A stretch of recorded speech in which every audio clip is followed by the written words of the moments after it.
आणि यानंतर पाहणार आहोत महत्त्वाच्या 18 बातम्या टॉप 18। चंदीगड महापालिकेमध्ये महापौर पदासाठी निवडणूक होणार असून त्यासाठी भाजपचे महासचिव विनोद तावडे यांच्यावर जबाबदारी सोपवण्यात आली आहे आणि विनोद तावडे चंदीगडमध्ये दाखल झाले।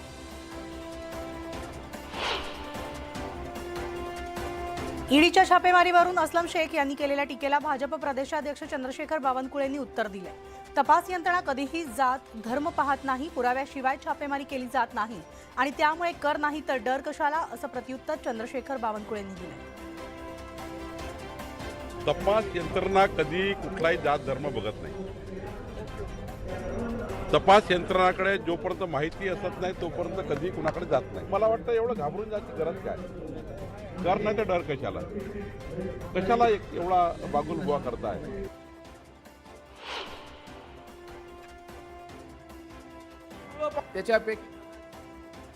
मंत्री अमित देशमुख भाजपमध्ये येण्यासाठी उत्सुक असल्याचं वक्तव्य भाजप आमदार संभाजी पाटील निलंगेकर यांनी केलंय। आपला राजकीय वारसा जपण्यासाठी अमित देशमुख भाजपच्या वाटेवर असल्याचं त्यांनी म्हटलंय आणि त्यामुळे राजकीय वर्तुळात चर्चांना उधाण आले।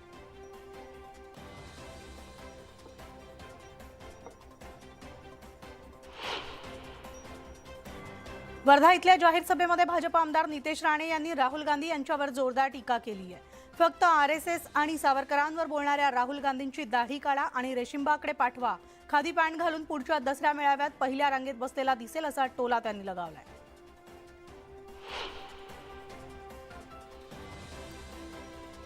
बडनेरा वगळता अमरावती जिल्ह्यात भाजपचेच आमदार निवडून यावेत असं वक्तव्य खासदार नवनीत राणा यांनी केलंय। तर बडनेरा मतदारसंघात रवी राणा यांना भाजपचा पाठिंबा मिळावा असं अप्रत्यक्षपणे नवनीत राणांनी यावेळेस म्हटलंय।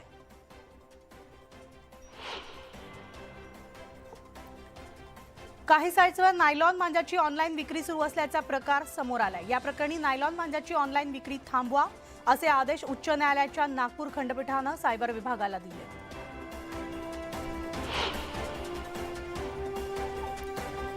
रात्री आरोग्यवर्धिनी केंद्रात डॉक्टर उपलब्ध राहतात की नाही याचा आढावा घेण्यासाठी चक्क रात्रीच्या वेळेस गोंदिया जिल्हा परिषदेचे अध्यक्ष आणि जिल्हा आरोग्य अधिकाऱ्यांनी केंद्रात जाऊन आढावा घेतला। यावेळेस रावणवाडी आरोग्यवर्धिनी केंद्रात अटेंडंट सुद्धा हजर नव्हता। आता ड्युटीवर हजर नसलेल्या कर्मचाऱ्यांना नोटीस बजावण्यात येणार आहे। धुळे जिल्ह्यातील शिरपूर तालुक्यामधील कळमसरे गावामध्ये जिल्हा पुरवठा अधिकाऱ्यांच्या पथकानं गोडाऊनवर छापा टाकत रेशनचा अवैध धान्य साठा जप्त केलाय। यावेळेस रेशनचा तांदूळ भरलेला आयशर वाहन आणि 2 रिक्षांसह सुमारे 11 लाखांचा मुद्देमाल जप्त करण्यात आलाय। रत्नागिरी जिल्ह्यातले सगळ्यात मोठे रासायनिक एमआयडीसी असलेल्या खेडमधील लोटे एमआयडीसी परिसरात नाल्यांमध्ये रासायनिक सांडपाणी सोडलं जात आहे। परिसरामधील रहिवाशांनी प्रदूषण नियंत्रण मंडळाकडे या संदर्भात तक्रार दाखल केली आहे। मुंबईमधील गारठा आणि प्रदूषणामुळे नागरिकांना श्वसनाचा त्रास होतोय आणि दम लागणं, अंगदुखी, सर्दी, खोकला, घसादुखी, ॲलर्जी असे त्रास नागरिकांना जाणवत आहेत। तर ही लक्षणं दिसताच तात्काळ डॉक्टरांचा सल्ला घ्यावा असं मत तज्ज्ञांकडून व्यक्त करण्यात आलंय।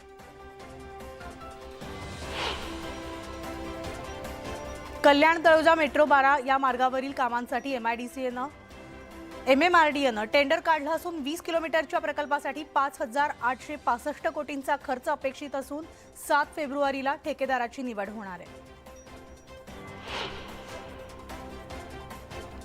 धुळे जिल्ह्याची भाग्यविधाता ठरणारी सुलवाडे जामफळ योजनेचं काम सुरू असून या योजनेतून 52,000 हेक्टर क्षेत्र सिंचनाखाली येणार आहे। सुमारे 2300 कोटी खर्च करून निर्माण होणारी या योजनेमुळे सिंचनासह पिण्याच्या पाण्याचा प्रश्न सुटणार आहे।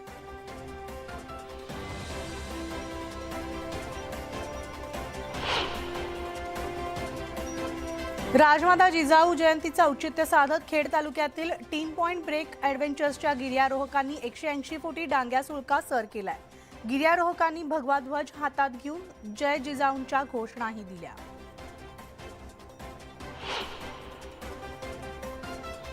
गोंदिया जिल्ह्यातील साखरी टोलाच्या कवडी चौकात एका वाहनातून 13 जनावरांची सुटका पोलिसांच्या विशेष शाखेनं केली आहे। या प्रकरणी पोलिसांनी एका व्यक्तीला अटकही केली आहे।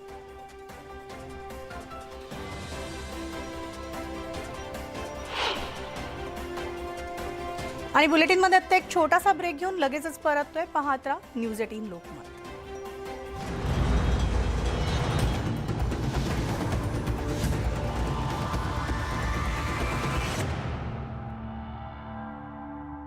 दुसरा टप्पा 15 जानेवारीपासून सुरू होणार आहे. औरंगाबाद महापालिकेच्या आरोग्य विभागाच्या बैठकीत हा निर्णय घेण्यात आलाय. औरंगाबाद शहरात गोवर पॉझिटिव्ह रुग्ण आढळून आले होते. उद्रेक झालेल्या भागात लसीकरण मोहीम राबवली जाणार आहे. 15 जानेवारीपासून लसीकरणाचा दुसरा टप्पा सुरू होणार आहे. गोंदिया जिल्हा परिषद अध्यक्ष आणि आरोग्य अधिकाऱ्यांनी च्या सुमारास आरोग्यवर्धिनी उपकेंद्रांना भेट दिली. यावेळी रावणवाडीतील उपकेंद्रात अटेंडंट देखील उपस्थित नसल्याचं उघड झालंय. या प्रकरणी दोषींवर कारवाईचे आदेश जिल्हा परिषद अध्यक्षांनी दिले. बीड जिल्हा परिषदेत शिक्षण विभागातील 2 कर्मचाऱ्यांवर निलंबनाची कारवाई करण्यात आलेली आहे. कर्तव्यात कसूर ठेवल्याचा ठपका ठेवत त्यांच्यावर ही कारवाई करण्यात आली आहे.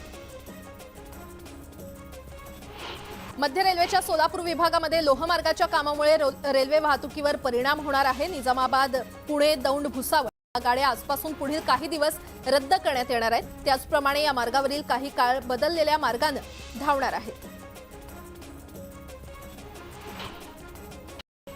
गडचिरोली ते कुरखेडा वरसा महामार्गावर प्रवाशांना वाघाचं दर्शन झालं. या प्रवाशांनी आपली वाहनं थांबवून वाघाचं चित्रीकरण केलं.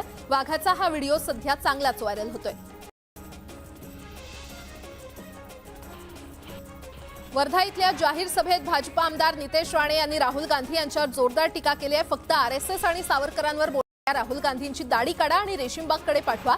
खादी पॅन्ट घालून पुढच्या दसऱ्या मेळाव्यात पहिल्या रांगेत बसलेला दिसेल असा टोला त्यांनी लगावला. बडनेरा वगळता अमरावती जिल्ह्यात भाजपचेच आमदार निवडून यावेत असं वक्तव्य खासदार नवनीत राणा यांनी केलेलं आहे. बडनेरा मतदारसंघात रवी राणा यांना भाजपचा पाठिंबा मिळावा असं अप्रत्यक्षपणे नवनीत राणांनी यावेळी म्हटलं. माजी मुख्यमंत्री विलासराव देशमुख यांचे पुत्र आणि माजी मंत्री अमित देशमुख भाजपमध्ये येण्यासाठी उत्सुक असल्याचं वक्तव्य भाजपा आमदार संभाजी पाटील निलंगेकर यांनी केलेलं आहे. आपला राजकीय वारसा जपण्यासाठी अमित देशमुख भाजपच्या वाटेवर असल्याचं त्यांनी म्हटलंय. राजकीय चर्चांना उधाण आलेलं आहे. मनसे अध्यक्ष राज ठाकरे 18 जानेवारीला बीड जिल्ह्यातील परळी न्यायालयामध्ये हजर होणार आहेत. 2008 मधील चिथावणीखोर वक्तव्य प्रकरणी परळी न्यायालयानं राज ठाकरेंना अजामीनपात्र वॉरंट बजावलंय. या प्रकरणी राज ठाकरे परळी कोर्टात हजर होणार आहेत.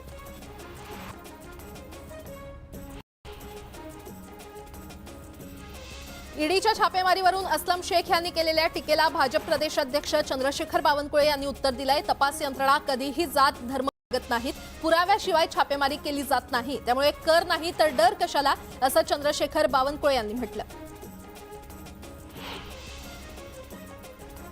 कोल्हापुरात रयत क्रांती संघटना, प्रहार जनशक्ती पक्ष आणि राष्ट्रवादीच्या पदाधिकाऱ्यांनी जनशक्ती शेतकरी संघटनेमध्ये प्रवेश केलाय. जनशक्ती शेतकरी संघटनेचे अध्यक्ष अतुल खुपसे पाटील यांच्या उपस्थितीमध्ये पदाधिकाऱ्यांनी जनशक्ती शेतकरी संघटनेत प्रवेश केला. नाशिक पदवीधर मतदारसंघाचा सस्पेन्स कायम आहे. या निवडणुकीसाठी सुधीर तांबे आज उमेदवारी अर्ज दाखल करणार आहेत. तर भाजपचा उमेदवार अद्यापही गुलदस्त्यात आहे. भाजपचा उमेदवार कोण असेल याबाबत आज नाव जाहीर होण्याची शक्यता आहे. औरंगाबादमध्ये वैजापूर गंगापूर मार्गावर ट्रॅक्टर आणि दुचाकीचा भीषण अपघात झाला. या अपघातात दुचाकीस्वार ठार झाला असून 2 जण जखमी झालेत. या अपघातात दुचाकी चक्काचूर झालाय. या अपघातानंतर ट्रॅक्टर चालक फरार झाला. गोंदियामधील 17 वर्षीय मुलीवर सामूहिक बलात्कार प्रकरणी गोंदिया कोर्टानं पैकी एका आरोपीला 20 वर्षांच्या सश्रम कारावासाची शिक्षा सुनावलेली आहे. डिसेंबर 2014 मध्ये तरुणीवर निर्जन ठिकाणी अत्याचार करण्यात आले होते. या प्रकरणातील दुसरा आरोपी बालगुन्हेगार असल्यानं प्रकरण प्रलंबित आहे. तर तिसरा आरोपी अद्यापही फरार आहे. गोंदियामध्ये शाळेच्या सहलीला गेलेल्या विद्यार्थिनीचा शिक्षकानं विनयभंग केला. या प्रकरणी पोलिसांत गुन्हा दाखल झाला असून फरार झालेल्या आरोपी शिक्षकाचा शोध सुरू आहे.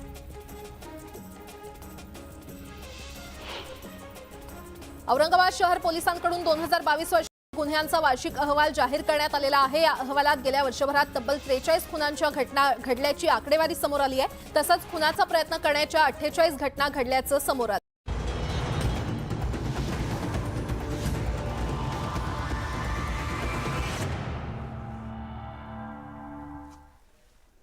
आणि आता बातमी आहे, पुण्यात पुस्तकावरून एक नवा वाद सुरू झालाय. शिवरायांच्या स्वराज्याच्या अंतपेशवा ब्राह्मणांनी केलाय. आज या पुस्तकाचं प्रकाशन करण्यात येते. मात्र विलास खरात यांच्या या पुस्तकावर बंदी घालण्याची मागणी केली जाते. विलास खरात यांनी लिहिलेलं हे पुस्तक जातीय द्वेष निर्माण करणार असल्याचा आरोप परशुराम सेवा संघाचे अध्यक्ष विश्वजित देशपांडे यांनी केलाय. तर ब्राह्मण महासंघाकडून पुणे पोलिसात तक्रार दाखल करण्यात येणार आहे.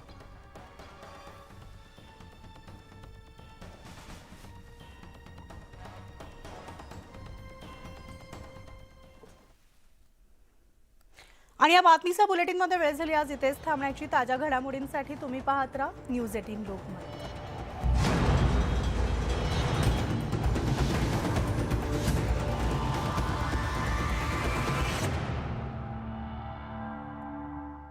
अंदाज वर्तवला जातोय. गोंदिया, नाशिक,